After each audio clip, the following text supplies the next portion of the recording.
All right, let's do this. How are you, what the fuckers, what the fuck buddies, what the fucking ears, what the fuck nicks, what the fucksters, what the fuckstables, what the fuckleberry thins, what the fuck knuckles? What is that? I like that one. Look, I don't know. How are you? Nice to see you again. I'm Marc Maron. Nice to meet you.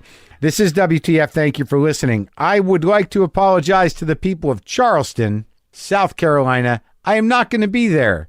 I said I was going to be there the last show, but I am not.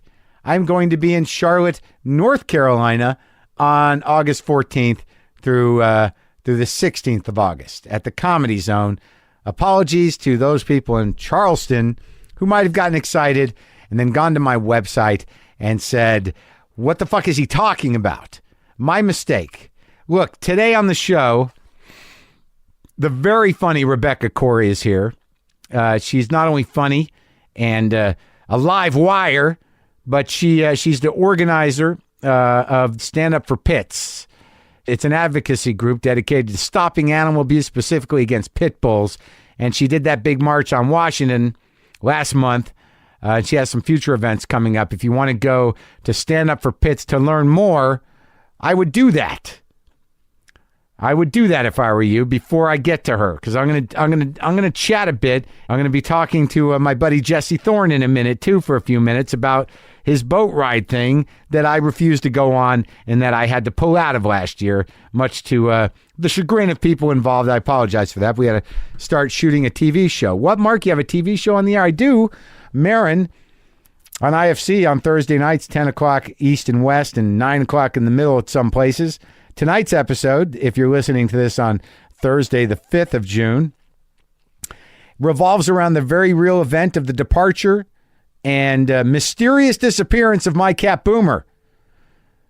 A year ago to the day that I started shooting season 2, so in other words, the day I started shooting the first season of my TV show, my cat Boomer disappeared. And to this day, I hope, as you know, that Boomer lives. I hope that the best I can hope for is that he's comfortably living in a nice air-conditioned place where he's eating on a never-ending supply of yummy wet food out of spite against my insistence on dry food, just because it's more practical and it's easier for me to deal with. So tonight's episode of Maron revolves around the day that Boomer disappeared. And some of my episodes are a bit touching, folks, a bit touching, but I'm very proud of my show. And I'd like you to watch it. So that's tonight on IFC, or after if you want to DVR it. You know, Maron is the name of the show. Now, getting back to dates. I will be in Chicago, Illinois at the 26th Annual Comedy Festival on June 14th. On the 24th of June, I will be at the Lawrence Arts Center. That's in Lawrence, Kansas. On the 25th of June, I will be at the Firebird in St. Louis, Missouri. The 26th through the 28th, I will be at the Comedy Attic in Bloomington, Indiana. And then I'm going to be doing a bunch of dates on the Oddball Fest this year.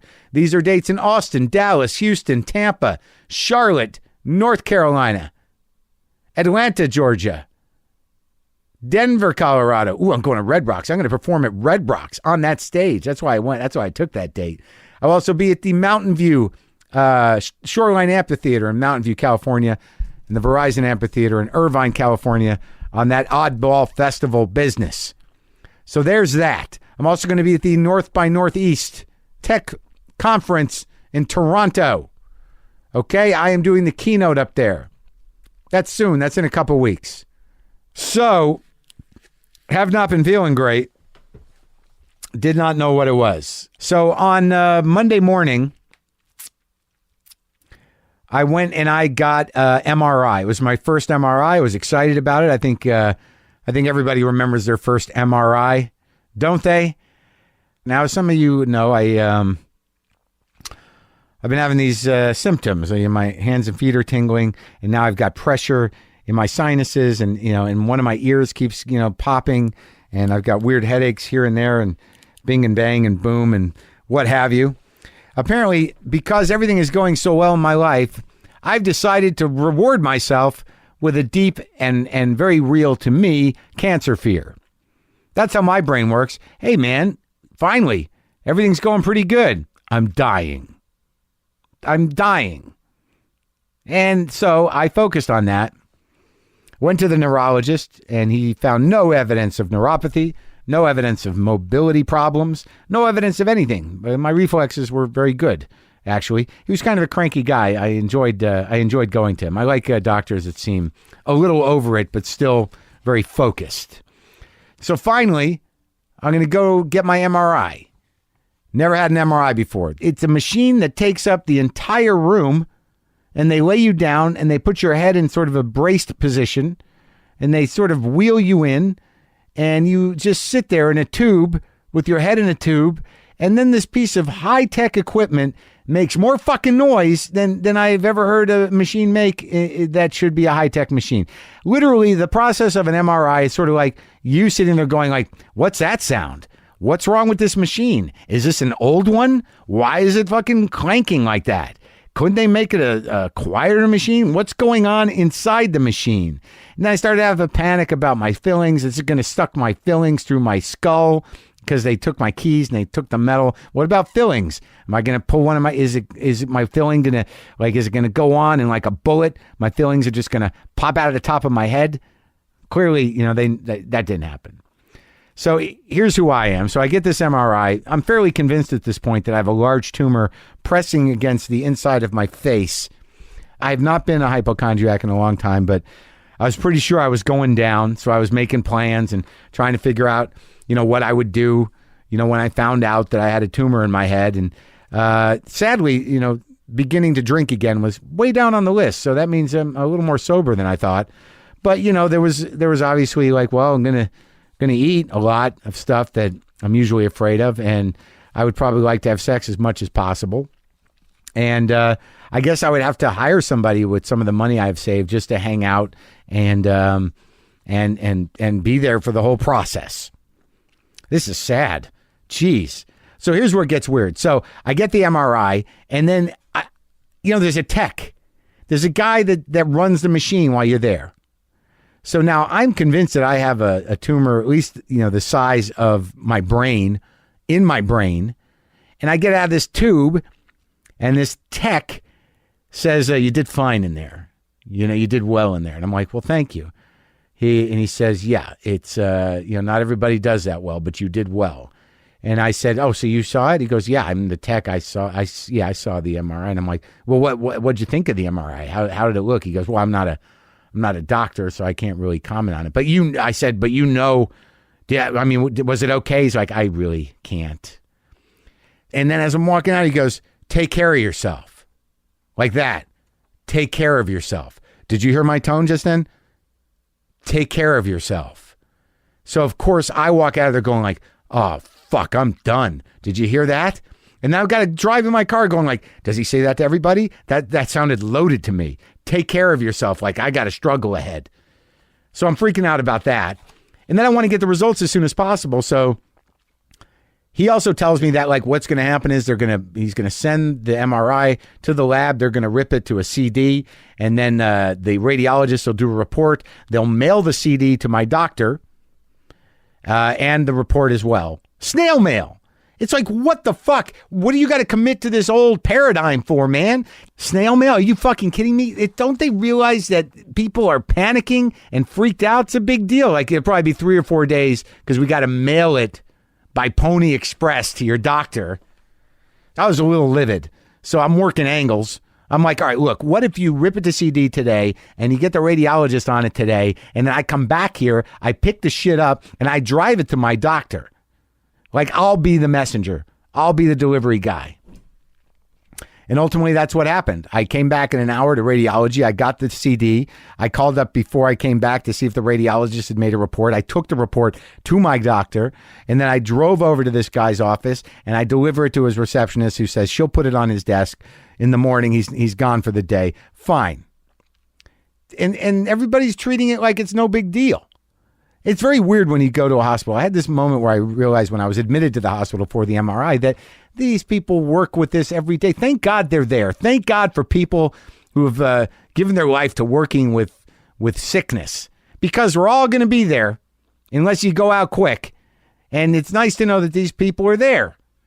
And I don't know why I expect them to be concerned and freaked out all the time. They can't really. So I call the receptionist at the doctor's office. I'm like, hey, it's Marc Maron. She goes, hi, can I help you? And I'm like, yes, you can. I dropped the evidence of my brain tumor off at your office, and no one's called to confirm my deepest, darkest fear. So I thought I would call you to hasten the process. What's going on? I didn't say that. I says, Marc Maron is wondering if the doctor, and she's like, yes, he has it. He'll call you this afternoon between 3 and 7. I'm like, what is he? What is he, Time Warner? Between 3 and 7? Fine. So I go about my day. And then the call comes. And I'm telling you, man, I thought I had it. And I'm, look, but whatever. I'm a drama queen. What do you want from me? So I see the call come in. No caller ID. I'm like, hello. He goes, yeah, Marc Maron. I'm like, hey, doc, what's up? He goes, well, I looked at the MRI and you have the normal brain for a man your age. That was a little loaded. I could have gotten into it a little bit with him. Like, what do you mean exactly? What?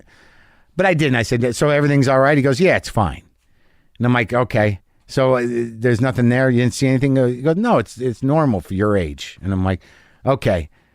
And then the guy was about to hang up. I'm like, thank you very much, doctor. I appreciate it. And go, no tumors?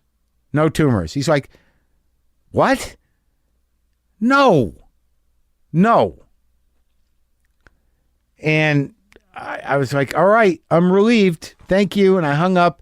And I don't feel great today either, but I got to track it down. So I don't know when this is all going to end, but I am relieved that I do not have a brain tumor. Now, someone tell me what's wrong with me, please. Okay, look, I'm going to talk to my friend Jesse Thorne is here, and we're going to talk about his boat ride. Jesse Thorne, of course, the guy who got me into podcasting in a way. I owe a debt of gratitude to him always. He hosts the show Bullseye on NPR, and he's the Max Fun guy. He's got a few other shows he produces. Let's talk to Jesse Thorne.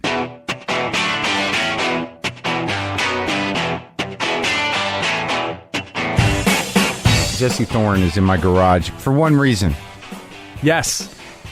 And, I approach this from a place of contrition and sadness that I put you in a difficult position. But for me, I think I made the right thing because I'm not a boat guy. And I think when it came right down to the wire, I think I made the right decision for everybody. I don't think it would have been fun to have me on the boat.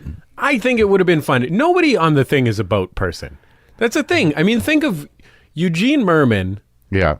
So I do a cruise called BoatParty.biz. Right. Last year, Eugene was there. Eugene Merman showed up for a Caribbean cruise. Right. Wearing black jeans. Yeah.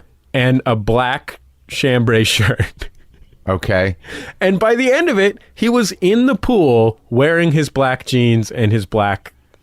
So ultimately, he had a good time, but no matter how you slice it, he didn't bring the right clothing. He certainly didn't bring them. There's no doubt that he didn't. He should have brought a black bathing suit. But he wasn't the only one. There was a rock and roll guy there whose band is called, I want to say Abba Zamba, but it sounds like. You don't know who was on your boat, right? He wasn't a performer. He just came out. He was a friends with the sound guy. Oh. But he's in a very successful indie rock band and was a great guy. I wish I could remember the name of his band. Yeah. But anyway, he came wearing exclusively indie rock clothes, like skinny jeans, and he looked sort of like Jesus. Uh-huh. And he had a freaking blast. Yeah. It's weird. It's one of those things, like It's the people. It's the people, yeah. I mean, I think the thing that makes a cruise terrifying. Yeah. I get motion sickness. I don't like the ocean. Right. I don't like the ocean for sort of existential reasons as much as anything else. Yeah, no, there's things you can't see under there, and when the water's too deep, who knows what's beneath you? I don't like looking at the horizon. Oh. I don't like being able to see the horizon. Uh-huh. If I look out at the ocean horizon from the beach, yeah, I find it deeply disconcerting. Because it reminds me that that my life is not infinite and that I'm going to die. Really? It doesn't waking up do that? I am able to keep it at bay, Mark. At bay without water. Yeah. As long as you don't see the water, you can keep it at bay. I think it might happen like if I was in like the Gobi Desert or something like that. But you have children. Yeah, but they're only half me, and I don't think my consciousness is transferred into them. It is. Well, we'll find out when I die if they're still alive. But aren't they a distraction, at least? They do keep you busy. All right, so this boat trip last year, I didn't go, and I was scheduled to go. I felt bad. I had to cancel. I can't even remember the reason. Your show was still shooting then, and that's right. it got your call times got changed. That's right. Which that happens. Yeah, it's show business. It stunk, but it happened. Now, who's going to be on the boat? Who says they're going to be on the boat this year? All of these people are definitely going to be on the boat this year. List it off. Okay, we got W. Kamau Bell, Kyle Kinane, Greg Barrett, Guy Branum, Matt Bronger, Tony Kameen. I love Tony Kameen. Tony's great. He should host the entire ride. Basically, that's my feeling about it, too. He should be there when people get there. He should host every event on the boat. He really is one of those people that you wish could host. Him and Jimmy Pardo, like, if the two of them could host everything forever, why not? I would be happy. Yeah. Chris Fairbanks is going to be there, one of my favorites. Moshe Kasher, Karen Kilgariff. Wow. The great Karen Kilgariff.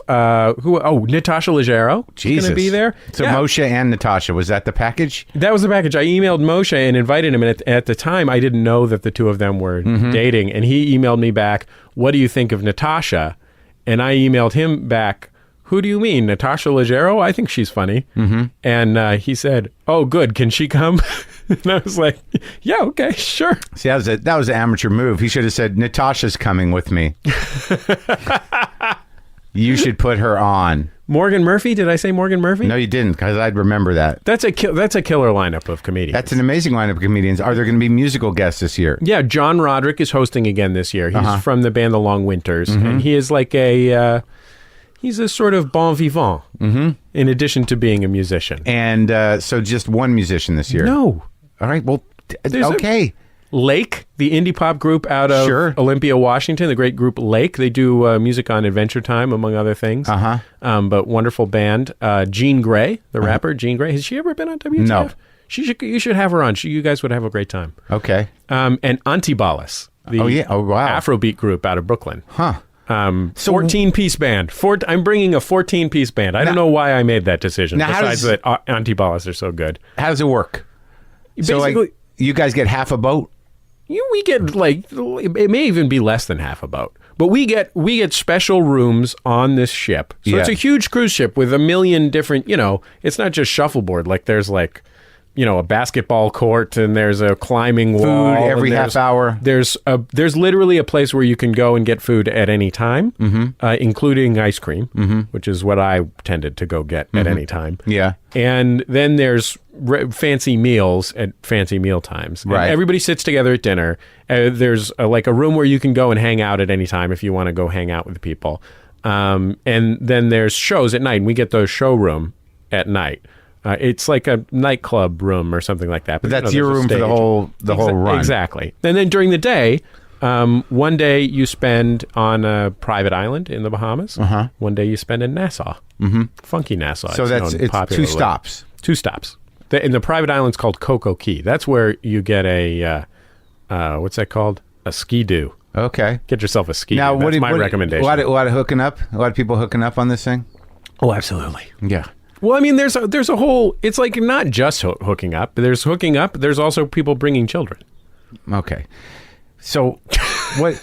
Are you concerned? No. Are you concerned about the children, that they might remind you of your own mortality? Is that what's going on? Always. Yeah. But are there events? There's the workshops and there's things? Shows at night, and then Carol Kolb is going to teach a comedy writing class. In fact, her and Tony Kameen, she's married to Tony Kameen, they're talking about maybe doing a humor in relationships workshop. They've been married for a long time, and Carol was most recently a writer for Community, but before that, a writer for Review with Andy Daly. Andy's, I'm sure, been on this show, right? Sure.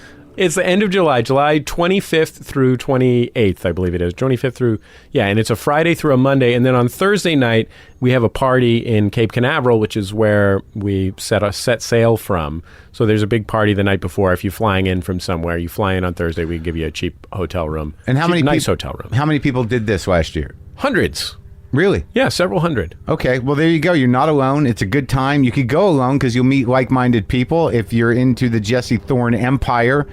This is not a thing. Like, you came to Max FunCon. No, I know. I enjoyed Max FunCon. Max FunCon is like a thing for people who are into my empire. This is just a thing for people who like music and comedy. Okay, yeah. But you are the host of Bullseye. You do run the Max Fun empire. Jordan, Jesse, Go. And what are your other shows? Judge John Hodgman. Judge John Hodgman. Judge John Hodgman. That's your show as well. So this is for people that, many of my listeners enjoy this stuff. They enjoy comedy. They know the people you just mentioned. And how long is this thing? It's 4 days. I mean, it's Friday through Monday. Oh, I should have Friday, come back Monday. I should have went. Yeah, you could. Come on, you were the executive producer of your show. You could have rescheduled the shoots. No, that doesn't. You'd be surprised how quickly that power drops away. Mark, that's how show business works, right? You reschedule my television television show shoots to make room for unpaid cruise? gigs. Sure, yeah. That's exactly how it works. My name's on the show. I do what I want, unless the network doesn't want me to. All right. Well, Jesse, it's good seeing you. It's good to see you too. Where do they go again? Give me the website. Boatparty.biz. Boatparty.biz. And guess what? $50 off if they type in Maron. Wow. $50. And a lot of people are going, folks. Don't be afraid. Yeah, it's super fun. It's a highbrow mixer. It is. It is. High to middle. Middle high. Middle to highbrow mixer. So if you just have the haircut, you don't need the brains. All right.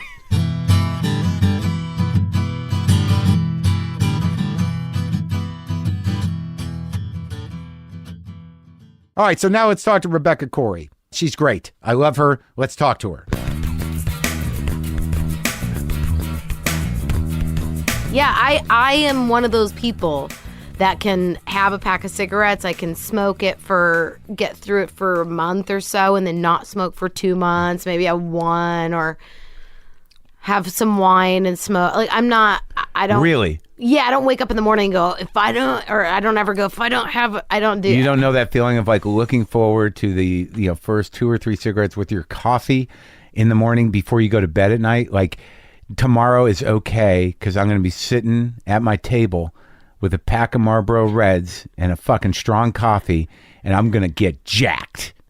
I do know that one. You drop deuces immediately thereafter. Yeah. I know it. I know it well. I'm no stranger to it. Yeah. I mean, I'm a lady. Yeah. Well, what do you go to bed looking forward to the next day? Coffee. Okay. But I don't need to have the cigarette. I never. But you got to have the coffee. You have to. Yeah. Have to. Right. Yeah. Have to.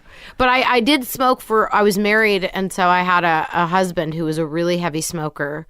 You were married? Yeah. My real last name is not Corry. I don't know anything about you. I know you don't. I know you're funny. Well, and you got a fucking attitude.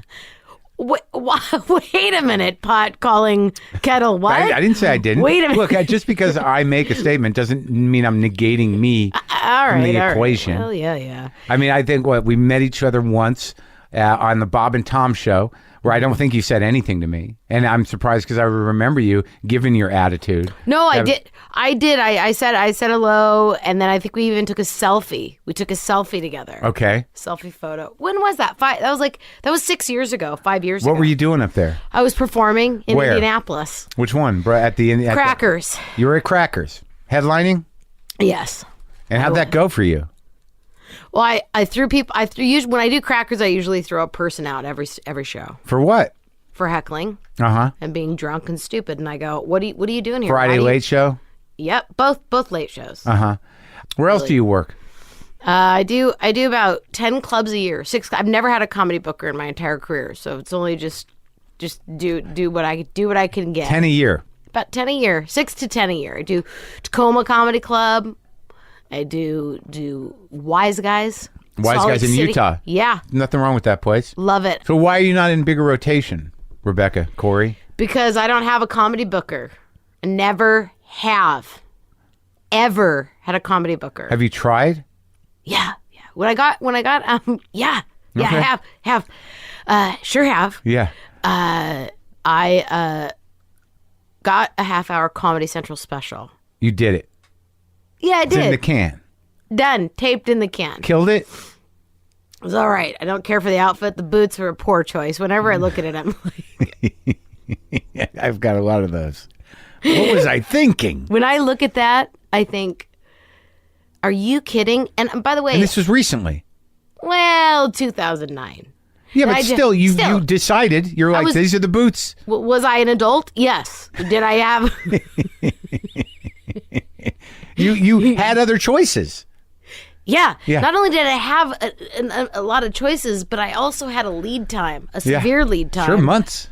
Went to Bloomies, and Isn't that slacks. weird? We go shopping places we never shopped before. Never shop. And the outfit that I got is it is disgusting. You're basically going out there with someone else's clothing on. An idiot. Unworn clothing. I wanted to say something.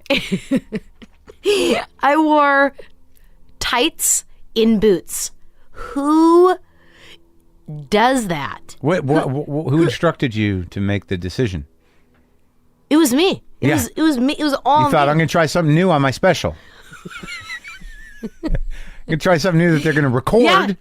Surprised I didn't work out bits. Yeah. Surprised I didn't just, go out there with some concepts and just wing it. I've done that. And then you could be embarrassed about two things. I dressed bad and I didn't do my material. Yeah. Pathetic. Flop sweat. All right, so you go out there. Did you ever wear those tights again? No, I haven't. But no. How about those boots? Nope.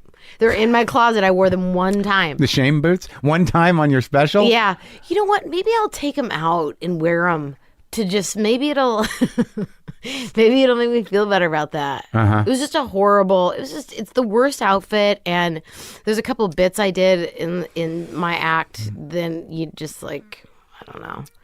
Do you look back at some bits of yours and go, what was that? I do a lot of unfinished bits. It's not unusual for me to do bits that are half baked on specials and TV appearances, and then I just tag them later. There's enough there to sort of get a laugh if someone else chimes in that I'm talking to. You don't want to think it through? You don't want to do a... I don't. I wait till they're delivered to me.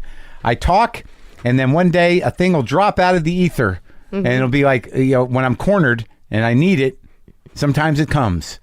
Sometimes it doesn't. I do not write them down. It's not the best system. Do you have a half-hour special? Several. Okay. I have 2 on Comedy Central and 1 on HBO. From 95, I have 1 from 99. That Comedy Central half-hour special, disaster. I got off stage at that special. What are you wearing? A black suit with a red shirt. Had short hair. I decided for some reason, I'm not real good at picking backdrops when they give you that option. What'd you do? For that one? Mine too. Is horrendous. Yeah. I chose a freak show banner. I thought that'll make sense to people. So it's just a sideshow banner with a fat man and a Siamese twins and that kind of thing. You could barely see it. Didn't quite add up. Was it part of a bit? No. Just your... No, yeah, it's just an idea. I'm like, this is who we are. This is who I am inside. This is the people who will get it will get it. Yeah, and the people that don't, what'd you think? And no one got them. No one got it. And the special was bad. The audience was bad. The only person that was there for me when I got off stage was my Coke dealer, who was at the snack table. And I got off stage after doing my half-hour special. That was difficult. Didn't go well. And he goes, "They got roast beef." That was my big night. They got roast beef. Did you? Did some blow. Shortly after that, I stopped doing drugs altogether. Did you really? Yeah. The second special I did during my tenure at Air America, which was political, and the material was really good, and the outfit was okay. What was it? Just one detail at least. I wore some G-Star jeans. Wait, were they pleated? No. Good. G-Star jeans that I was wearing a lot. I wore a yellow Lacoste pullover and a blue blazer. All right. I'm not mad at that. And my glasses were good. My hair was good. But again, backdrop, not great. What was it? Backdrop, it was a herd of sheep heading the other direction.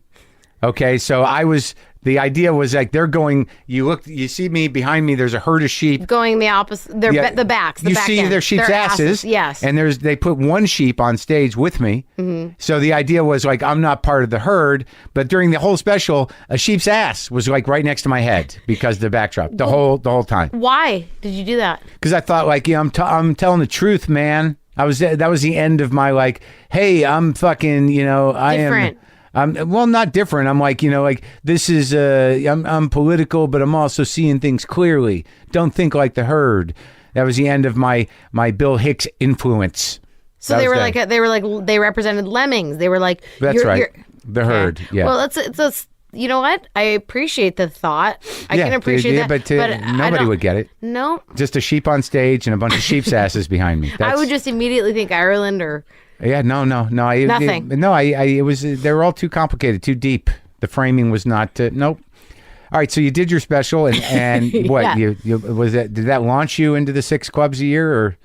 Oh, you can't believe the amount of heat that was around. You can't believe.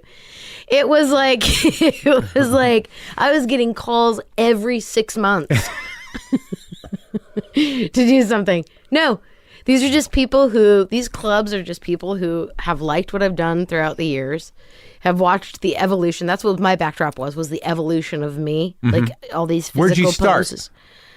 Started in LA. You did? 13 years ago. Yeah. Where do you come from? Well, I grew up in Seattle. Seattle, Washington. Sure did. Born Really? and raised Kent, Washington, suburb of Seattle. What kind of suburb? Disgusting. It's the armpit of the state. It's a piece of shit. It's a pile of shit. It is. And you grew up there before it became like pristine and moneyed. No, it's still the garbage capital of Washington State. How old were you? How old are you? Mind if I ask? I will be 43 in a couple weeks. So you were a child before the big Microsoft thing, or no? Was that always there? When did that happen? Yeah. I was a child before. Yeah. And the whole Seattle grunge thing and all that. I was there for all that crap. When you were young. Well, no. I mean, in high school, you could go see Mother Love Bone. You could go. Oh yeah. Yeah. Did you do that? No. I was into Michael Jackson. Really? Yeah. So that explains the tights and the boots, I guess. I don't know what. I'm going to tell you something. There is nothing for the rest of my life that will ever explain that. Ever. Yeah. There's nothing. That's a horror. I went on Conan wearing a black velvet Nehru jacket. Yeah. Was it hot? Leather pants. No, you didn't. Yeah, leather pants. Was it hot? I didn't care. I made a decision. I was like, I'm ready to handle this. I did that. There's video footage of it, documented. I went on Conan O'Brien with an outfit that some guy who lived around the corner from me designed and made in his factory. That's not true. It is. It was just this little fat kid who was a clothing designer. He said, "I'd love to dress you." I said, "That sounds great. I'm doing Conan in 2 days." So he whipped something up for me. I went right out there with it. You just have this unabashed, you just don't give a shit. No, I give a lot of shit. I gave a lot of shit back then. It's not that I don't give it. I give a lot less of a shit now. Yeah. When did you fully quit giving a shit? I think when I started the podcast, it was done. I was over, and I think everything, post that was like gravy. I'm like, hey, all I wanted was to be able to make a living and hopefully have health insurance, and everything else was like okay. But Kent, Kent is where I grew up. Let's paint a picture of the childhood home. Okay, dad, push broom mustache. I'm 4'11", so he tops out about 4'5". 5'6". I mean, not 4'5". He would have been a little person. Tiny man, angry, violently angry. Chain smokes, Lucky Strikes. I used to eat them when I was 5. I used to eat my dad's cigarette butts. So your dad has a huge mustache that's probably brown from the cigarettes. Well, he's an Italian, an angry. He looks like Super Mario Brothers. What does he do for work?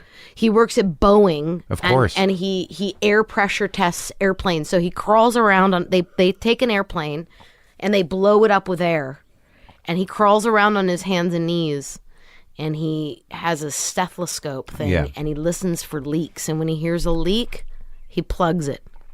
With what? I would imagine some sort of serum. Putty? Yeah. Well, brings a little wad of clay with him and just plugs it? Yeah. He's a hole plugger for the new planes. He's in charge of potentially our lives, if you think about it. And would you trust him with that? No. No. He always had nicknames for all of our neighbors, the dipshit. The dipshits lived across the street. Pig farmers. Were there pig farmers? No, he just called them pig farmers. Was idiots, he, morons, dipshits. Was he an abusive fellow to you? Yes, very much. In what way? Always, not sexually. Yeah, but he was violently. I took a tumble down some stairs because of him. Yeah. I've taken some serious, I would say mental abuse for 18 years, until I was 18. And your mom was where? Oh, she's there. She's still there. Well, they got divorced finally when I was 18. Luckily, they stayed together for me. Yeah. That was great. So she just took that shit. There's actually 4 of us. 4 of you? 4 of us. I have an older brother, and then I have 2 little sisters. How'd your older brother turn out? Last I heard, he just got out of jail for heroin. So he's doing pretty good. He's out. He's doing pretty good. What about the younger ones? One of them went to Jerry Falwell's school on the East Coast and is a right-wing conservative serious Christian. And thank God she's, married to a guy with cankles who looks like a lesbian, and they're raising these children to not understand facts. Yeah, or have knowledge. Yeah. And then my other little sister is phenomenal. She's a dental assistant, and she's hilarious, and we're the only ones that speak. Were you brought up with the Jesus? Yeah. Yeah. Catholic first Jesus? Catholic, yeah. Then I was kicked out of Catholic school. Yeah. Behavior issues. That seems common. That's a good source of material. Sure. Yeah, I haven't touched on it. Why? I don't know. Okay. I feel like Carlin covered all that. It's all done? We're all set. Yeah, yeah. And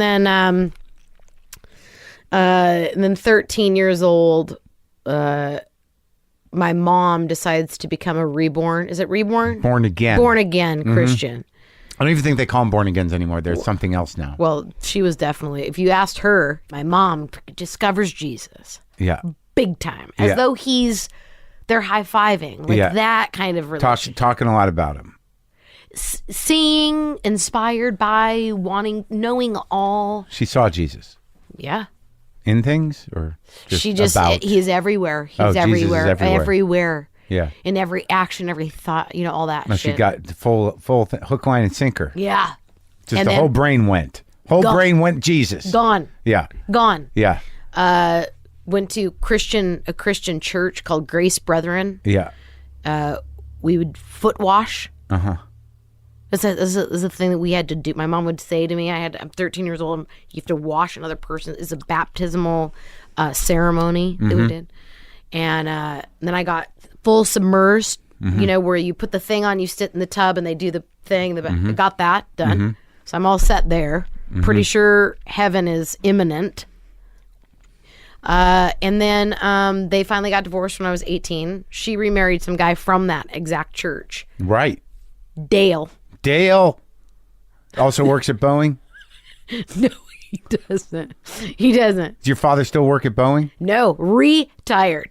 Dad married a lady. Mobile gums at 33. Got all the teeth yanked. Has fake teeth.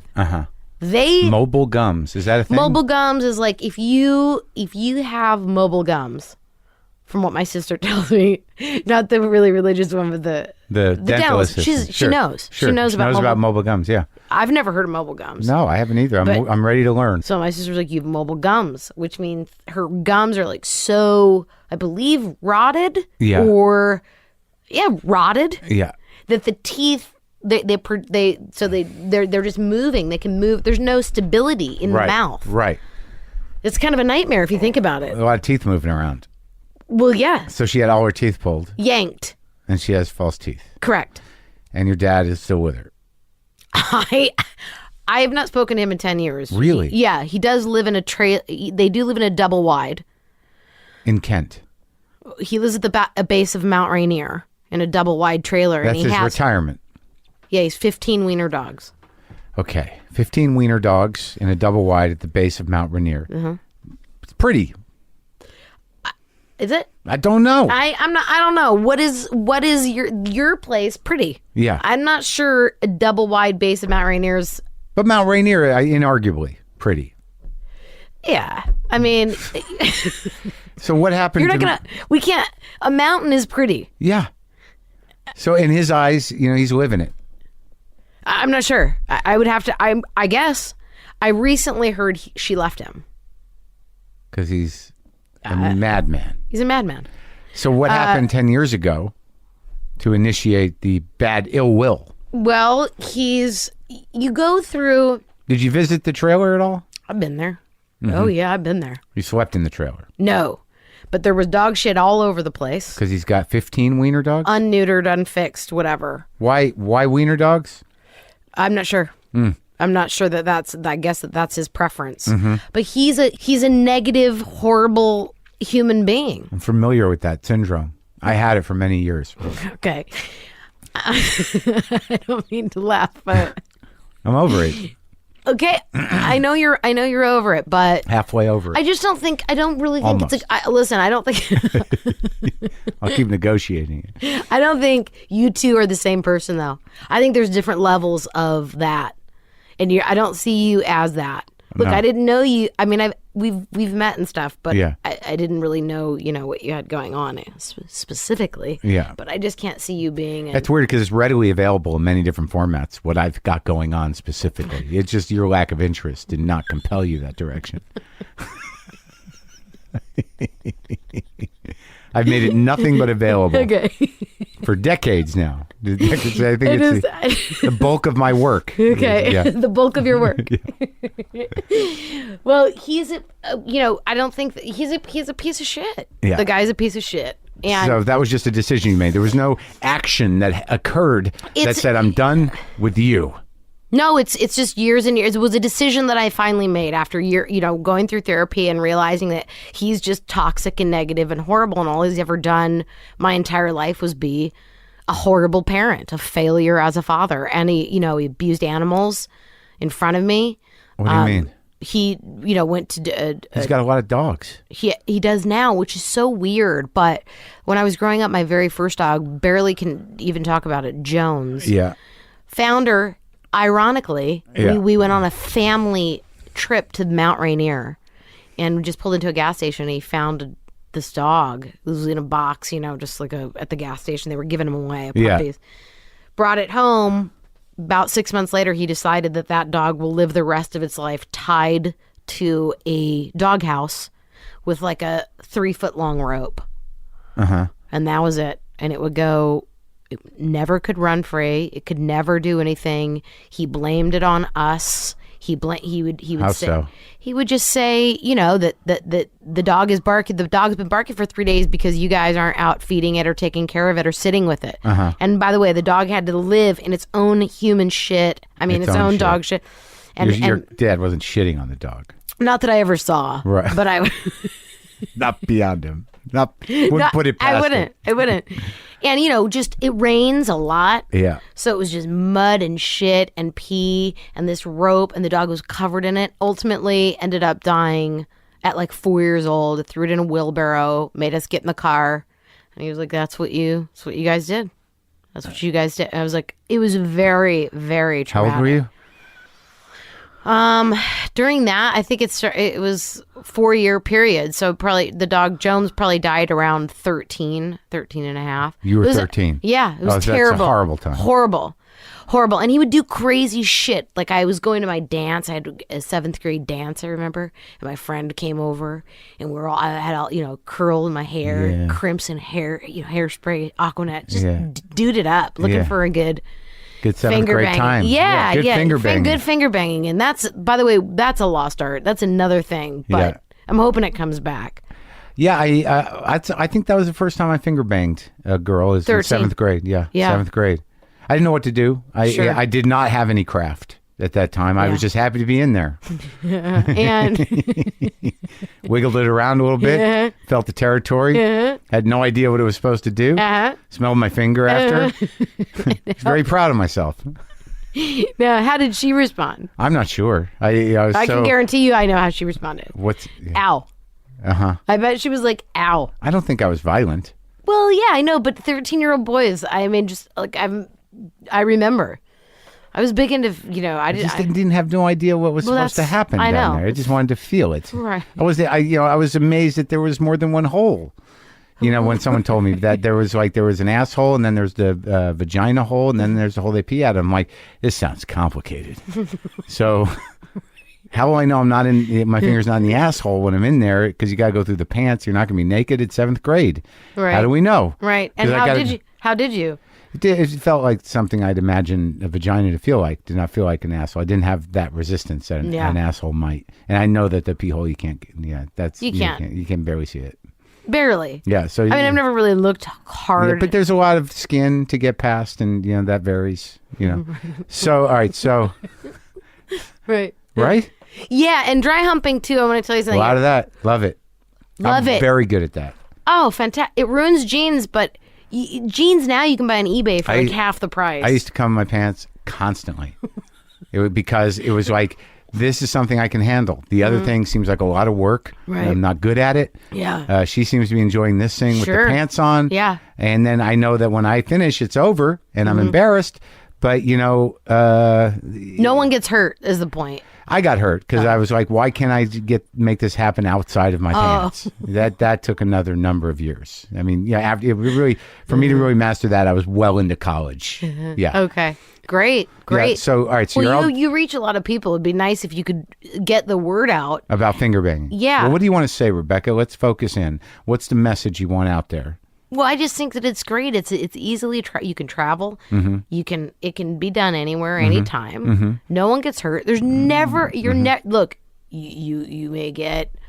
Now, are you looking to come when you're finger banged? Maybe, yeah. Maybe. I mean, if you're gonna play the game, don't you want to win? Sure, but Okay. that takes some guidance and some focus. And are we talking a clitoral orgasm or a G-spot orgasm with the finger? I mean, Whatever's available. How much success have you had with this finger banging tour? Pretty good. You pretty do all good. right with it? I do all right. I do all right. I'm actually looking for sponsors. Uh-huh.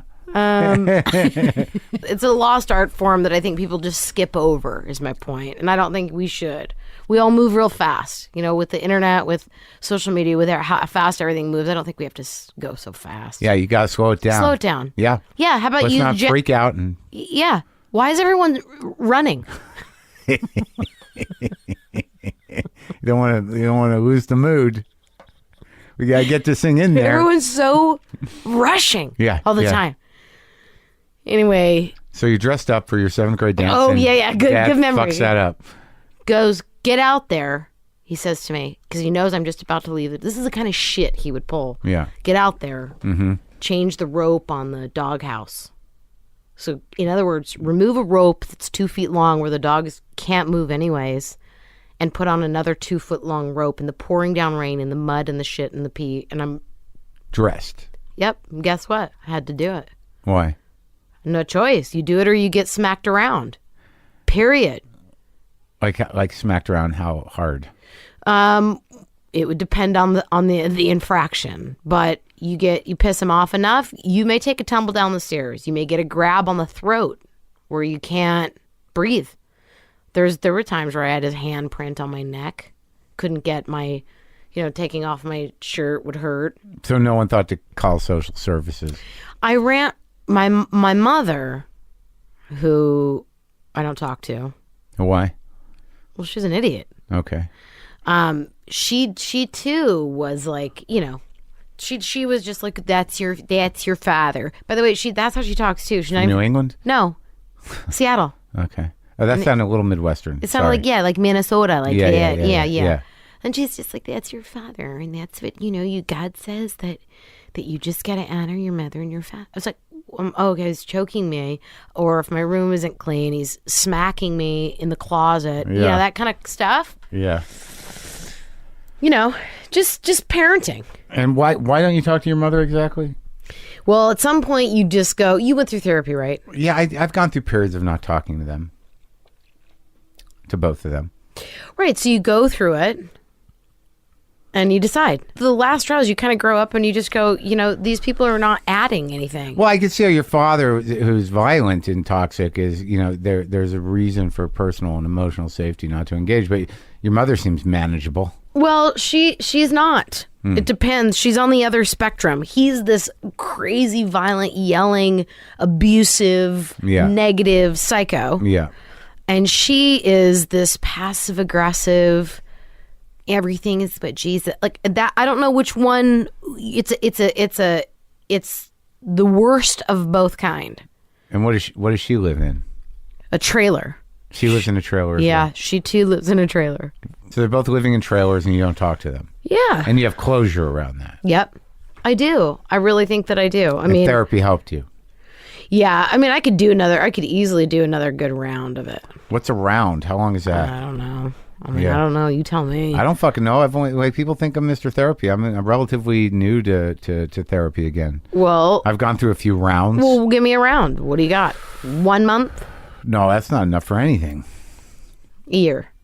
That's a good start. All right. Well, I think we just determined what a round was. Yeah, but a lot of people don't think therapy is worth anything. I mean, what does a therapist know? Well, you know what they do? They have a chance to stand back and tell you something, right? Yeah. That's it. And sometimes it's good, sometimes it's not good. Yeah. So should I go for another round? Yeah, probably should. Yeah? Why? You got problems? Well, I mean, I suppose. I mean, I don't have a mom and dad. It's pretty tragic. You have them. They're just in boxes in Washington. No, choose not to talk to them.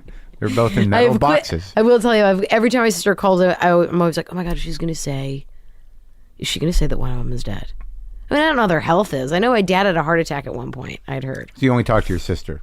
Yeah. She's fantastic. That's great. She's hilarious. You got one? Got one. Do you have one? I got a little brother, yeah. Yeah. I talked to him. Okay. We were good. Yeah. But do you ever miss Seattle? Where's your little sister living? She lives in Auburn. Okay. Yeah, I do. I don't miss Seattle whatsoever at all. I left as soon as I was 18 and I moved to Chicago. Really? I lived in Chicago for 10 years. Doing what? I was a janitor on an airplane.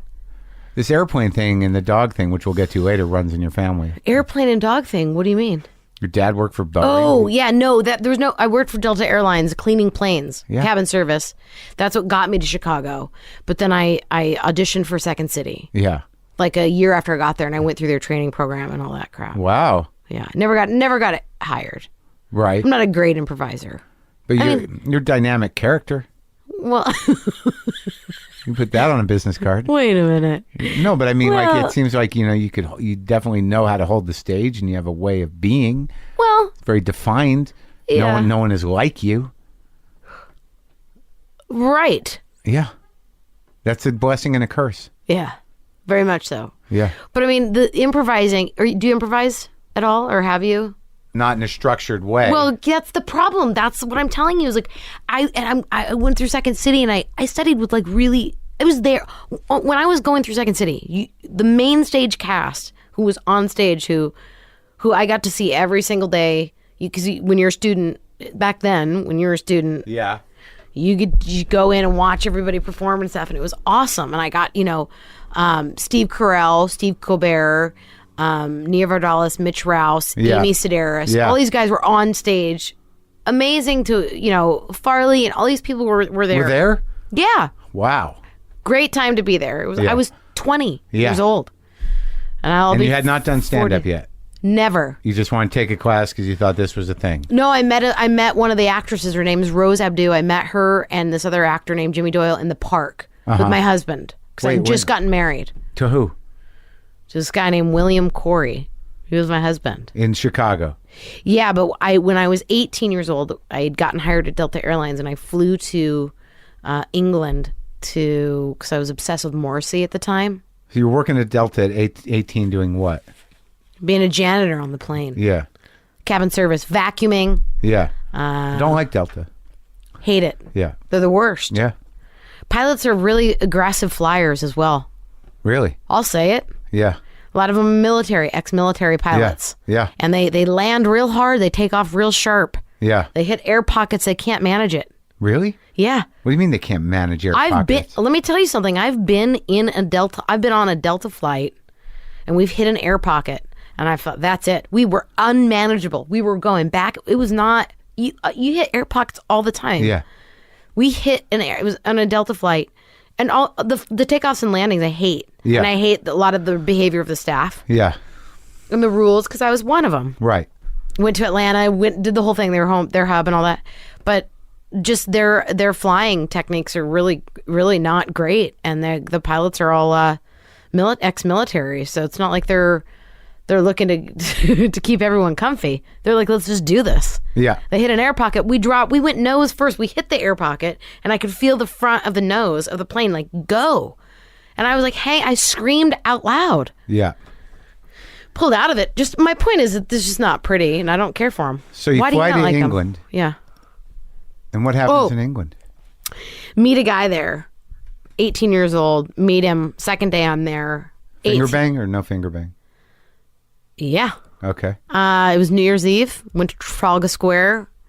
William Corry, 6'2", black Irish, chef, gorgeous, great accent. Lived from Essex. Essex is a really hard part of England. It's a very tough, very Kent-esque. It's like a ghetto. Was he an angry man? No, Dad died of alcohol poisoning when he was 4. Mom remarried this guy who was scumbag and abused the other kids. And he wasn't angry. He's actually very, very calm and very sweet and gentle. Yeah. But not good at really talking about stuff. Gorgeous, stunning, gorgeous man, and fell madly in love with him. Go back home. He gives me his earring. Very 80s. Yeah. Gives me his earring. We're driving over the London Bridge. Takes out his earring, puts it in my ear. Coming to America to get that earring. Yeah. He tells me. Yeah. Go back home. 3 months later, never returns a call, never returns a letter, nothing. Yeah. I get on an airplane because I can. I work for Delta. It cost me $40. I go to England by myself on a Friday. Yeah. Because I want to confront him at work because he's a chef in a Piccadilly circus at the Holiday Inn. I go to England by myself because I'm mad. That's follow through. You had to stay mad the whole way. I was furious. That must have been furious because you were flying from Chicago. It's probably about 8 or 9 hours. Just a flight, right? Yeah. And then like about 2 hours on each side. So you were mad. You made a plan and you had to stay focused and mad for about a while. Got off the plane a long, long time. Half a day, I would say. Livid. Furious. Yeah. So you get off the plane, you go to Piccadilly Circus. Now I go to the bed and breakfast first, drop my shit off, clean up the areas. Yeah. Get on the train, go to Piccadilly Circus, walk into his work. He's there. Working. I had no idea if he was or not because I couldn't get a hold of him. I didn't even know if he even worked there. I tell the guy at the front desk, is William Corry working? Because Corry's not my last name. Yeah. But I kept it. They're like, yes, he is. Can I ask it? I said, no, you can't. You can't ask who's asking. And they went ahead and got him anyways? They said, ma'am, we do need. I said, I don't care what you need. I'm here, and I'm going to need him to come right out of the side service door, which I saw. And I need him to come right out, and I'll be standing there. That's what you can tell him. That there's just. And they said, well, could we? No, you can't tell him who I am. You can't tell my name. So they said, okay. I was standing there. I would not leave until they made a phone call to the kitchen. I could hear the guy on the phone. There's a small American. She seems a bit pissed. She would like to speak to you. So they hang up the phone. They said, he'll be coming out that door in just a few minutes. I go, great. Yeah. Yeah. Thank you for your Does service. this end with him proposing? Keep going. So he comes out the door. His face looks like he's in shock, sweating. An angry American has flown across the pond. And by the way, the outfit I was wearing then, wow. Good? Terrible. Okay. Bad news. Yeah. You should have done a special in it. I know.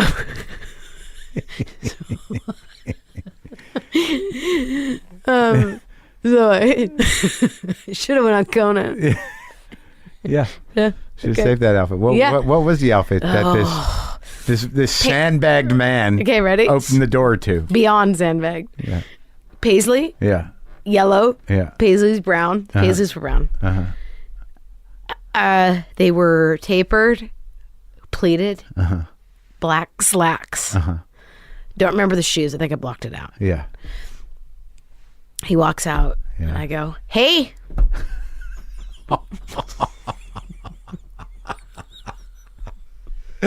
Hey. With those eyes, I hope. Yeah. What's up? Yeah. Hey. He's like, he's very soft-spoken. So, hello. And I go, I'm not kidding. Just in the neighborhood. Thought I'd stop by. Great tone. I said, where's the letters? I sent you a lot of fucking letters. Where are they? You forgot? You didn't write back? It wasn't important? I said, remember this earring? I had the earring. Remember I told you gave me? The earring was in your ear. Yeah. I pointed at it. Yeah. I said, did you forget about that? I didn't. Yeah. So I took it out. I said, give me your hand. He put his hand out. I slapped it in his hand. And I said, you go fuck yourself.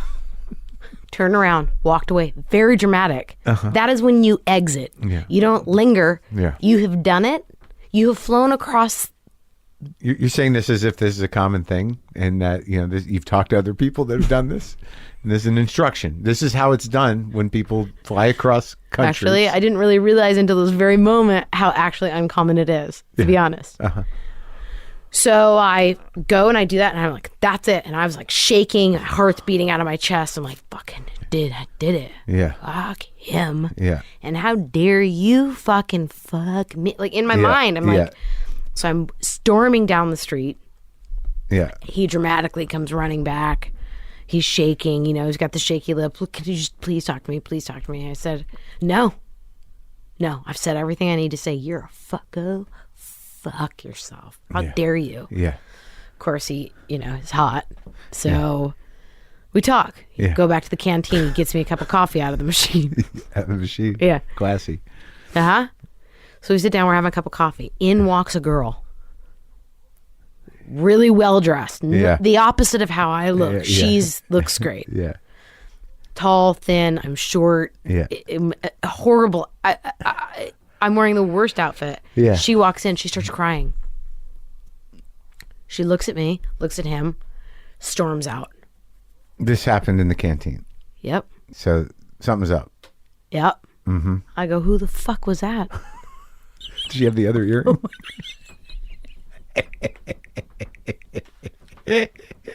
So anyway, he was banging her. Whatever. I married him. Huh? I married him. How does it go? How does it get from the canteen to marriage? Well, I go back to Chicago. He ends up coming out to Chicago about 3 months later. We take the bus down to City Hall. So we get a dog. We adopt a dog, and we're in the park. We're in Lincoln Park. Uh-huh. And these two actors from Second City walk by, and they're like, "Can we see your dog?" And I was like, "Yeah." It was a little German Shepherd puppy. Yeah. So we start talking. They're like, "Do you know what Second City is?" I was like, "No." I'd literally been in Chicago, I think at this point, like 2 months, 8 weeks. Uh-huh. And he's out there now. Yeah. Here's an unbelievable fact. He bought a plane ticket to San Francisco and took a bus from San Francisco to Chicago. Uh-huh. Because he thought San Francisco was right next to Chicago. Uh-huh. It was just a side note. This is good Anyway. stock to marry into. Yeah. Good. So wait, so you married him. You were there for what, less than a year in Chicago, and he flew out, and you just said, "Fuck it, let's get married." Yeah, he needed a green card. He did need a green card because he was there. He ended up staying there. He's working under the table at some restaurants. He's a brilliant chef. How long did you stay married? 5 years. Why'd you stop? Well, he was an idiot. You were an idiot. No, he is. Yeah. Yeah. I mean, you get, and you're young, and the fights and the thing and the, it just not good. I mean, I got married at 20 years old. Got divorced at 25 years old, and our birthday is 1 day apart. So it just fizzled out. It was no, there's big fights and all that crap and the and separations and the walking in the rain and the crying and the garbage. Just like it was like one big Alanis Morissette video or something. It was just like a long, dramatic. And I finally does that video start with your trip to England? Because I'd like that. That would be. I guess it does now. I mean, I should start there. It's insane, right? To think about that. And then do a time montage. Yeah. Thing. Oh, by the way, found out his mother was the one stealing all of the letters and throwing them away because she knew how much he liked me. So, I was married to him, and then I was engaged to another guy in Chicago after that. Kept trying. Yeah, and I found him in a film with a man. No. Yeah. How? What? 2.5 years. You were engaged to him for how long? 2.5. Well, we were together 2.5 years, engaged for a year. And you're what? You're I'm at 20. a movie. Oh no, I'm at home. Uh-huh. He's jogging. Uh-huh. And he jogged a lot. And I lived on the lake. Do you know Chicago very well? Yeah, a little bit. Okay, I lived in Rogers Park, the end. I like Rogers Park. Okay. That's where Main Stage Theater is. I play there a lot. Oh, okay. Okay, so he would go jogging on the lake a lot. Mm-hmm. And you know what goes on the lake? Cruising? Yeah. A little of that? A little bit. Mm-hmm. And, just I'm not saying I don't have facts, but you know, I did laundry, and I would find numbers of just numbers of guys. Bruce, Doug, running buddies. Yeah, he meets him running on the. And I said, you know, what's weird is I've run before. Yeah. In my life. Yeah. And no one has ever, at any point in my entire life, I had this conversation with him. I said, no one has ever, at any point in my entire life, ever ran up to me and handed me their number. It was like, that, you know, it's just, I don't know. I mean, these guys, we just run a lot, you know? That's what happens. Yeah. You meet a guy, you're running, and I said, who has a pen? Yeah. Who, because that is, I literally was like, do you have a scrap of paper and a pen on you? And when you run up, are you like, hey, you seem to be doing the same action I'm doing. Do you want to? I don't get it. Anyway, 4 of those, 4 numbers. Running buddies. Fine. You let that go. Because you can't prove anything if someone's saying that they just like to run and they make friends. But your suspicion was raised a little? Or were you just completely bearded out? Well, I guess a beard knows they're a beard. Were you in complete denial? no, I didn't. First time I ever met him, he was in a gay play naked. He was on in a play on Belmont Avenue at this gay theater, and he did work at a gay bar. But wait, all of those things sound like this is maybe a gay guy. Yeah, but no, I mean it was weird. It was like, I'm a real get inside your shit kind of, you know. Mm-hmm. Don't I seem that way? You did. Seems like a rough sell now, but I'm following. I'm on board. Sure. Wait. This guy really threw you a curveball, I guess. Yeah, because gay bar I quit working at. Went back to school to be a teacher. Yeah. Okay, so he then whatever. He just, bottom line, I'm at home. I'm unloading boxes. Yeah. We've been together for 2.5 years. We moved into this new place. We'd been there for like 6 to 8 months. Yeah. I'm unloading a box. Yeah. There's boxes. You're engaged at this time. Yeah. Okay. You got a ring. I do. On my hand. Sure. Unloading boxes with the ring on your hand. Pull out a VHS. Like a hand done one or like a... Well, it's a little indie, but it's done. Like someone, it's a box, right? Someone went to Kinko's. You can buy I'll say it. that. Okay, you can buy this. It'll be in the rental section, or I don't know about that. It's not that. What's it called? There was no name on it. What was on the cover? He was laying on a man's chest with 3 roses, and his name was on it, and the other guy's name was on it. His real name? Yeah. So this was not like this was like a love letter between 2 men. It wasn't like available for... No, I'll tell you exactly what it was. It wasn't. I don't think it was available for... I don't think you could go to Blockbuster. Did you throw it in the VHS? Sure did. Yeah, you did? Sure did. And how was that? Sure did. Couldn't get it in there fast enough. Yeah. That's one of those things you want to do quick. Real quick. I couldn't get it out of the box fast. I couldn't get shit on fast enough. Engagement ring shaking with your hands. Yeah. Couldn't, you want to do it so fast. Yeah. I put it in. I play. I'm in front. It's literally, I'm standing alone. It was daylight. Watching your fiance. Doing acting. There's some acting going on. That's how it opens. Apparently it's a student film for Columbia College. And there's a scene in front of a fireplace. Yeah. These 2 guys.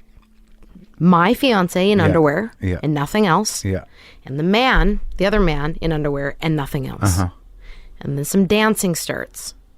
They start moving. You're thinking still an art film? Maybe. At this point, I'm thinking, what the fuck is going on? Yeah. Okay. And then I guess that was answered for you. They start making out. Now, I can't help that I'm kind of turned on because that's who I am as a lady. Yeah.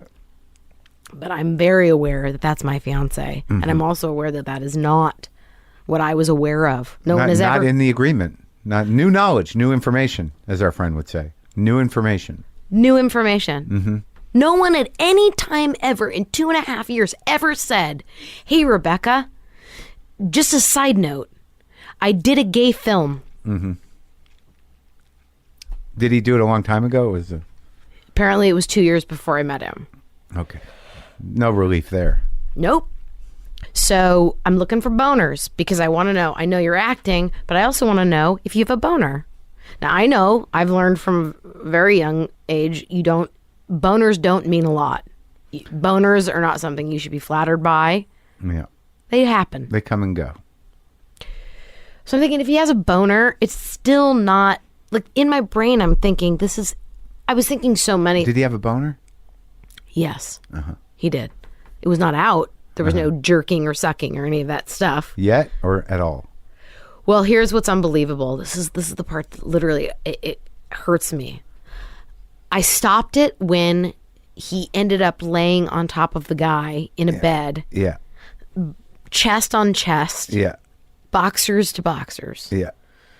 Making out. Yeah. Pretty good. Yeah. I stopped it. It's something I regret for the rest of my life because I don't know. I to this day I do not know. I stopped it. I was so outraged that I took it out, I put it in, and I waited for him to get home. And when he got home, I sat him down and I said, how was your day? Hey. You said, hey. Yeah. How was your day? How was your day? Yeah. Good? Yeah. Good. Was it? Was it? Was it good? Was it a good day? Yeah. Great. Yeah. How's yours? Wonderful. Yeah. Wonderful. Mine was wonderful, my day. Yeah.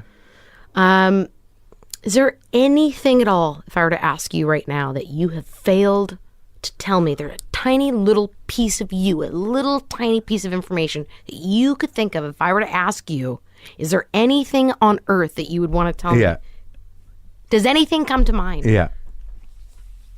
No. He's like, no. Why? No? Not one thing. Yeah.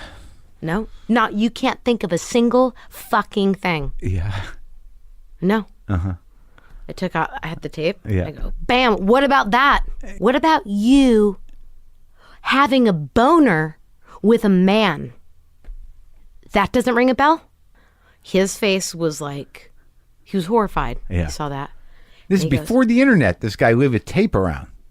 Student film. Why would I tell you about that? Student film. Why would I swear to you, why would I said, I'm going to tell you something right now. That is an important detail to tell somebody that you intend on spending the rest of your life with, that you happen to have a boner with a man and it was filmed. How does that escape you? How does that escape you? He didn't say, so you didn't watch the whole movie? He didn't.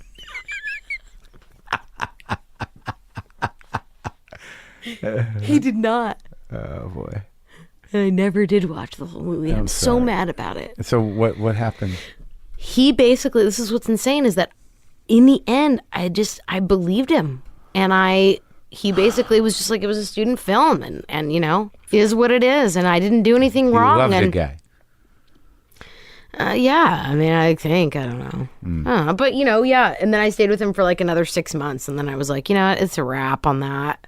I'm done. Why? Because more numbers, more running? I just everything. I couldn't shake it all off. It was a lot. And I've said to him, have you ever had a penis in your mouth? I want to know right now. Have you? And I said, and you don't. It's not anything to be ashamed of. I just want you to tell me, have you ever put a penis in your mouth? I have the right to know that. I have a ring on my finger. Yeah. And he was like, no. Did you ask him Did you ever ask him if you ever put a penis? Yeah, and I was like, have you ever touched a man? Have you ever wanted to be with a man? Are you a gay man? Are you gay? If you're gay, just tell me. We can totally be friends. That's a total lie. But I was saying, like, we can be friends, but you just have to tell me. Uh-huh. And he was like, no, I am not. And I said, have you ever wanted to? You aren't living it, obviously, but have you ever wanted to? When you jog and you meet a man, what does that make you feel? He was like, Rebecca, you are fucking making shit up. There's nothing I'm going to ever say that's going to make you, I want to be with you for the rest of my life. I said, you may want to be with me for the rest of your life, but you may want to put your dick inside of a man, and that's fine. But what I'm asking you to do is tell me. Anyway, it didn't work out. Rough morning, I bet. Well, it was actually afternoon. Yeah. And then I moved to back home briefly to Seattle for a minute, and then moved to LA. Now, have you ever done any research on that guy? Where that and 5 years ago, I learned that if you put a person's name in Google, but you put the things around it, the quotes, it will narrow down the search. Yeah. Okay. Looked him up. Yeah. He's now teaching at a college in a suburb. He's teaching girls basketball. Married, 2 kids. Did you keep the tape? I didn't. Anyway, what does that say? It says that I was wrong. I could have walked away from a guy who was really willing to be dedicated to me for the rest of his life. You don't know that that's true. Married, 2 kids. So what? Some of the greatest gay men in the world have been married with kids. Then I moved back to Seattle for a minute and saved money and moved to LA. And started doing comedy. Literally like 3 months after I got here, I had an agent and she said, go do stand-up comedy at the Improv. Didn't even know what the Improv was. She said it's a showcase for a thing called the Montreal Comedy Festival. First time I ever did stand-up comedy was at the Improv. Yeah. I did 5 minutes. Yeah. I got accepted into the Montreal Comedy Festival. And you went, New Faces. New Faces. How'd that go? Great. Did a guest star on Anthony Clark. You know, Yeah. He was hosting it. Yeah. He put me on Yes Dear. Did a first guest star from there. I mean, I did a lot. I got a movie. I did a lot of good stuff after that. Then completely mismanaged. All right. So you had a good run. Yeah, had a good run. Now I'm an advocate, an activist on top of all that. And you do good comedy. You open for me. You're funny. That was really fun. Yeah. Thanks for letting me do that. Yeah. That was a good, you have a loyal following of people who love you so much. You're so lucky. I have like 12, I think, people who are like into me. Well, you're just not out there enough. Yeah, well. So tell me about the advocacy. What's the group called? Well, my foundation is called the Stand Up for Pits Foundation. And you basically deal with abused pits. Yes, pit bulls. Pit bulls, yeah. They're my favorite. And you have an abuse victim. I do. That you love. I love her so much. Every time I think of you and her, I just remember when we were playing, what were we playing, Tile Rummy? Yeah. Something like that. And she walked on the tiles and you went, nope. And you put 2 fingers between her eyes and she just stopped. The new thing for her. It made me laugh so hard. You just went, nope. It was like, I thought it was kind. it was amazing. It was 2 fingers in between her eyes and she just sort of froze.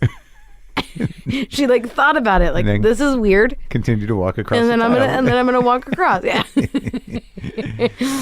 Yeah, she's pretty awesome. So yeah, it's all inspired by her, and How'd you get her? People are fucked up. I got her through a small rescue group. I had lost a dog and I was devastated by it, and I started going on a few weeks after my other dog passed away. I went online and just read about her story and contacted the rescue, and someone had apparently home cropped her ears, either, I don't know, razor blades, scissors, whatever. And someone dumped battery acid all over her back. And so she was a mess, and she'd had her knee replaced. A rescue did pull her, but they kept her alive in the South Central shelter for like 2 months, which is unheard of. And so they were like, will you foster her? Because she just got her knee replaced. So I said, yeah. And of course, like 3 weeks later, I was absolutely in love with her. And then I started learning about how people hate them so much. And I'd be walking down the street and people would be bolting to the other side of the street. And I would be like, what the fuck is going on? And I would, if a kid was walking toward me, the parent would, and I was like, what? I had no idea. I just was like, and finally I said to someone, what the fuck is your problem? Like, you got a problem?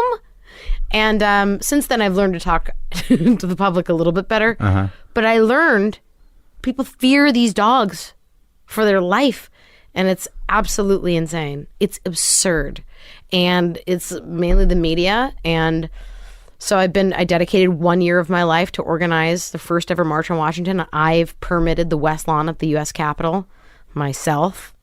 We got crazy 13, like the average age dog fighter is like 13 to 21 years old. They're young boys are fighting dogs and mutilating them and lighting them on fire and fighting them in trunks of cars and fighting them in U-Hauls, and it's insane. And it's like, our government has spent tons of money on studies that show that if you abuse an animal, the chances of you abusing a human is very likely that you will go on to commit a crime. So it's a societal problem. Yeah, for sure.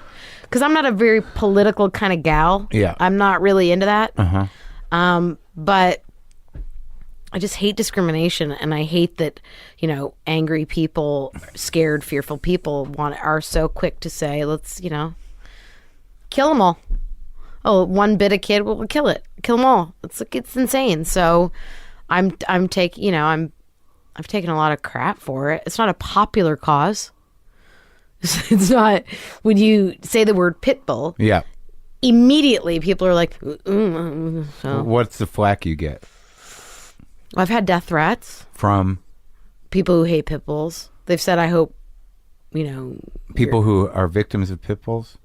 I've never met or ever spoken to a person who's a victim of a pit bull, and I certainly don't. I would never. If a pit bull hurt a human, I certainly don't think that that's okay. I don't think that an animal hurting an animal or an animal hurting a person or vice versa is okay, by any means. But I also think knowledge and facts are important. And for over 3 decades, this breed is the most targeted breed in the world. They're banned everywhere. They can be seized from your hands as you're walking down the street in Canada, and it's insane.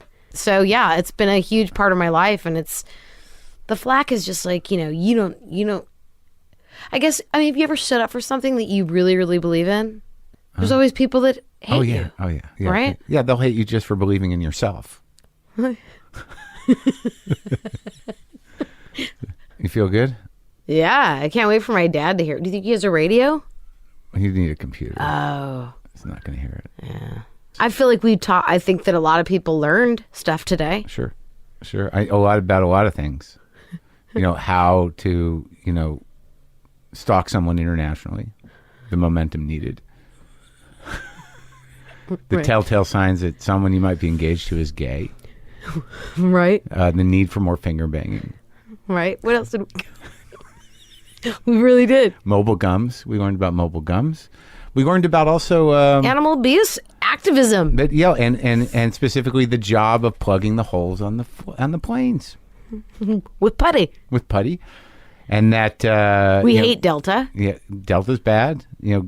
Grabbing your child by the neck is abuse, but sometimes you can't do anything about it because mommy's simple. That's exactly.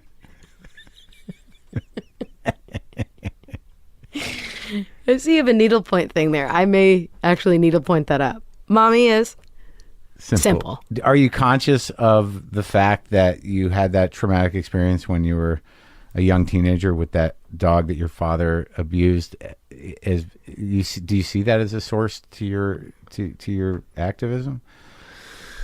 I see it as the absolute 100% source of why I do this, because the dog's name was Jones. I can't even talk about the dog with my sister or any. Yeah. It's like something that it's this really gross, dark secret. Uh-huh. So it's something I wake up thinking about. I have nightmares about. Still. Yeah. Oh yeah. My God. It's a horrible, horrible, horrible, horrible feeling, and it's a 100%. I think it's what, definitely without question, it's what makes me, it gives me the strength to continue on when people are being like, when I'm getting bombarded by the animals, the stupid idiots in the animal community, or idiots that hate pit bulls, or idiots in general telling me I don't know what I'm doing or doing it wrong or whatever. I think that experience carrying it with me for years, still being disgustedly haunted by it, enraged by it. Yeah, because I feel that, you know, obviously my cause is for pit bulls, because I feel like in a lot of ways they're like that dog. They have no voice. They're innocent. There is no way for them. They're the underdog. They are never ever going to be, unless someone stands up and does something, they're never ever going to be saved. What? Why are you laughing? It's getting me I'm sad. getting choked up because you're. Are you? Well, you're the underdog too. Well, Thank you.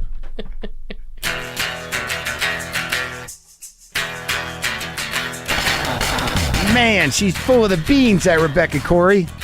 That was fun. Look, folks, as always, WTFpod.com for all your WTF pod needs. If you're new to the show, go get that free app. Upgrade to premium. Stream them all. Do it up. Leave some comments. Do whatever you want. Buy some merch. My hands are tingling. Maybe it's because I drink too much. Pow! Look out, I just shit my pants. JustCoffee.coop, available at WTF Pod. Get the WTF blend. I get a little on the back end there. I seem kind of chipper, but I'm a little out of my mind. Oh, tonight, I'm airing on IFC. Boomer. Boomer lives!